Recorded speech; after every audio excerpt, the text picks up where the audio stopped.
ঈদের আপনার টিকিট দেওয়া হচ্ছে 14ই মার্চ থেকে অগ্রিম টিকিট বিক্রি শুরু হবে অনলাইনে। তো আপনারা অনলাইনে টিকিট কাটবেন কিভাবে? এই ধরেন আমি একটা গুগলে ঢুকলাম, ঢোকার পরে বাংলাদেশ রেলওয়েতে লেখার পরে এখানে বাংলাদেশ রেলওয়ের ওয়েবসাইট আসবে। এখানে টাইপ করবেন। তো এখানে ঢোকার পরে আমার এখানে লগ ইন করা আছে, রেজিস্ট্রেশন করা আছে। তো আপনারা রেজিস্ট্রেশন করে নেবেন। এই রেজিস্ট্রেশন করার জন্য এখানে থ্রি ডট মেনুতে টাচ করলে দেখা যাচ্ছে আমার এখানে জুবায়ের আহমদ দিয়ে রেজিস্ট্রেশন করা আছে। তো আপনি এখানে হোমে গিয়ে এখানে রেজিস্ট্রেশন করতে পারবেন। তো আমার রেজিস্ট্রেশন করা আছে। তো আমি শুধু আপনাদেরকে টিকিট কাটার বিষয়টা দেখাবো। এই যে ধরেন আমি যাব চট্টগ্রাম থেকে CH। তো এখানে নাম আসবে, এতটুকু লেখার পরে নাম আসার পরে আপনি এখান থেকে সিলেক্ট করবেন। ডাইরেক্ট নাম না লিখে এখান থেকে সিলেক্ট করবেন চট্টগ্রাম। তারপর আপনার কিশোরগঞ্জ যাব আমি, from Chittagong to Kishoreganj, KI। এখানে কিশোরগঞ্জ আসছে প্রথমেই, তো আমি কিশোরগঞ্জ দিলাম।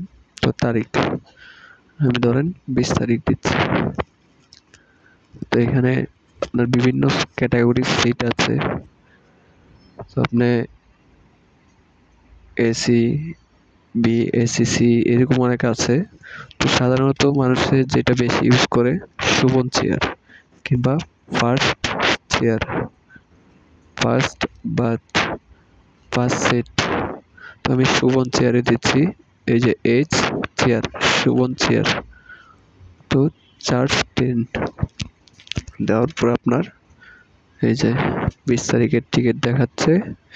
এখানে ফার্স্ট সিট, ACC এগুলো বুকিং হয়ে গেছে। সুমন চেয়ার আছে আর AC আছে। তো আমি সুমন চেয়ার দেব।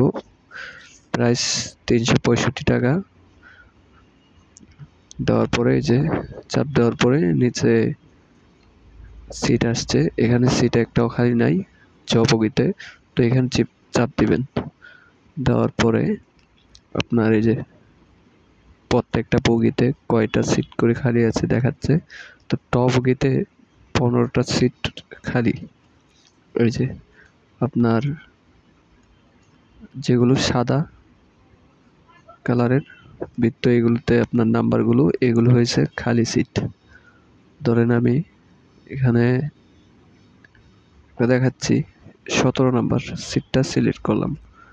এটা করার পরে এরকম কালার আসবে। তারপর আপনি নিচে কন্টাক্ট প্রসেস টাইপ করার পর এখানে আপনার বাংলাদেশ রেলওয়ে থেকে একটা OTP আসবে আপনার যেই নাম্বারে দিয়ে রেজিস্ট্রেশন করা। এই যে আমার একটা OTP আসছে উপরে 1673।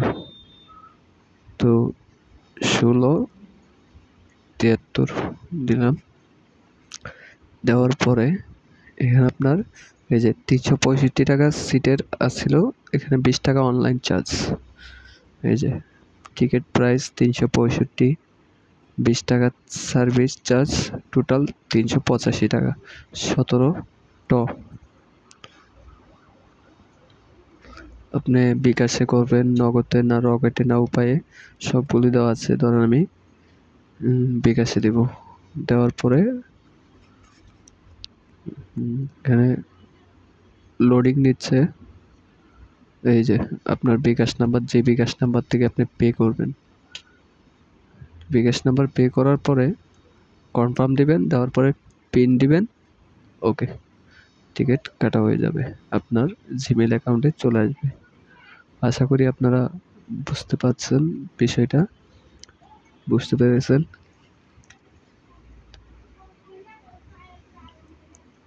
আজকে এতটুকুই, ধন্যবাদ। তারপরে যদি আপনি না বুঝেন, আপনি ভালো করে ইউটিউবটা মানে প্রত্যেকটা জায়গায় স্কিপ করে করে দেখে দেখে আপনি টিকিট কেটে নিতে পারেন। ধন্যবাদ।